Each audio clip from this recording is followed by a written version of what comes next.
So, we need to talk. Roll the cameras.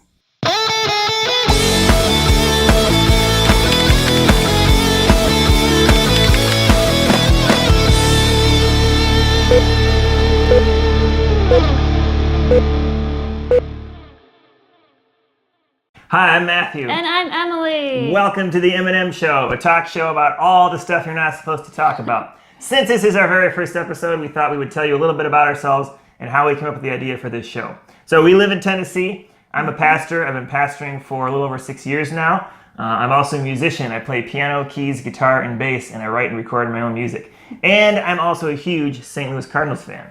And I'm an artist. You can see a painting back there that I did. I'm also a graphic designer that works from home, and we have 2 young boys, so that keeps us all very busy. Life is full of all kinds of mischief right now. So we've been married for almost 10 years now, and one of the things that has been a constant in our relationship, even before we were married, is that we are always talking. Yeah, we talk about everything. We talk about how is your day. We talk about our future. We even talked for a long time about Shia LaBeouf's movie career and where is he going with that. Yeah, so literally we talk about everything. But especially we talk about the big issues like politics, religion, just all of the issues.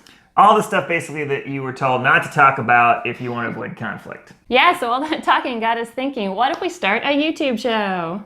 Basically where we talk about the stuff we normally talk about except in front of a camera. We kind of had the idea after I had started doing some Facebook Live videos where I was basically just sharing my thoughts on current events and things that were happening. And so I'd said to Emily at one point, it'd be awesome if we could actually film us having a conversation together because we have a lot of really deep conversations. Mm-hmm. And thus the M&M Show was born. Now, we've had to deal with some difficult stuff both in our professional lives and in our personal lives, and navigating those difficult situations has led to us having some hard conversations. And I believe that our ability to communicate through those issues and have those hard conversations has really made our relationship stronger. But a lot of people really struggle to communicate and talk about those hard things, even sometimes with their family and friends. It's kind of like the joke, I just saved a bunch of money on Christmas presents by discussing politics on Facebook. So sometimes even the people that we're closest to, we seem to struggle having hard conversations about difficult topics. Why do you think that is? Well, I think one thing that we have is a high level of trust. I can say just about anything to you, and I don't have to worry about how are you going to react. Like, are you going to, do something crazy? Like, we trust each other. And I feel like a lot of people don't have that strong level of trust. So, like the wife who's afraid to tell her husband how much she spent on clothes at the store. Yeah, I think that could be a sign of an unhealthy relationship and a communication problem, maybe even an abusive relationship. Mm-hmm. So another factor in our relationship is we have a similar worldview. So we agree on a lot of stuff, which makes the controversial things a little bit easier to talk about. But we don't always necessarily see things exactly the same way. We may have different perspectives sometimes on an issue, but we're still able to have a conversation, without it just evolving into an angry argument. How do we do that? Well, I think we have not just a shared worldview, but we have shared values. I'm generally interested in what you have to say. I'm not trying to win a debate. And we're both very curious people, so we want to talk through these issues, and we want to work through it while we're talking and then come to our conclusion. So we work through our process together.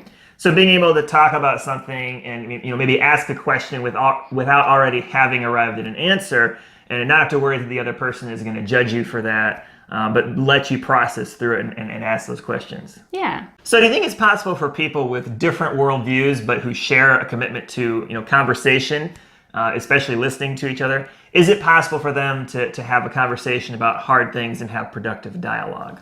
I think it's possible for individuals to learn, but I think as a society, we're headed more in a direction where we are putting ourselves into polarized boxes, where we're more comfortable just throwing insults at our enemies. What would be an example of who our enemies are?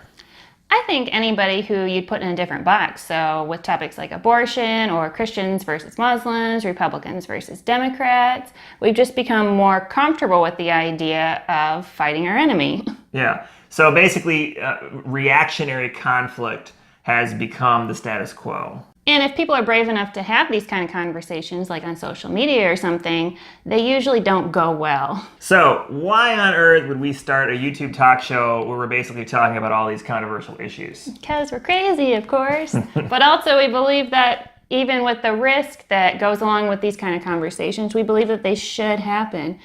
We've seen in some of our personal relationships where there's poor to little communication, and we've seen how that forms unhealthy relationships, and how it's super important to have the good communication, to talk about the little things and the big things, because when you don't talk about it, it becomes that corrosive element that eats away at your relationships, and they end up unhealthy.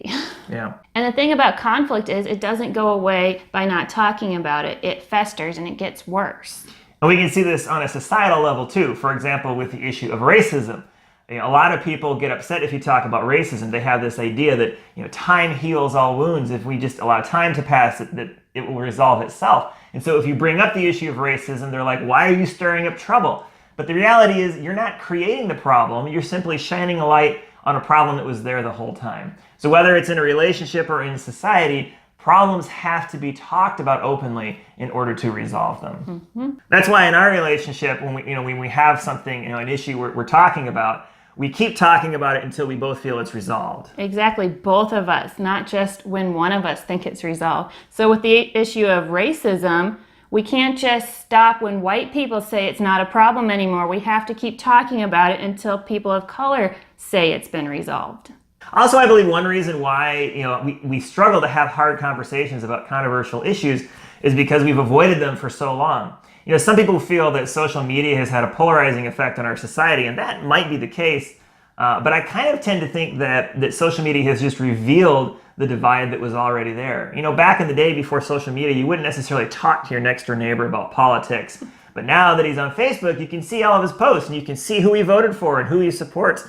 And it just makes your blood boil. Exactly, and with this polarizing effect, you now make the assumption based on the little bit you know about them on social media. So you jump to all kinds of conclusions about them. So with this show, we're hoping to start the conversation in a healthy way. It is possible to have productive dialogue about hard issues without losing your cool or losing your mind. It just takes some effort and dedication. And I truly believe that our relationships and our society will be stronger as a whole if we learn how to talk about hard things. Just because something is hard to talk about doesn't mean you shouldn't talk about it.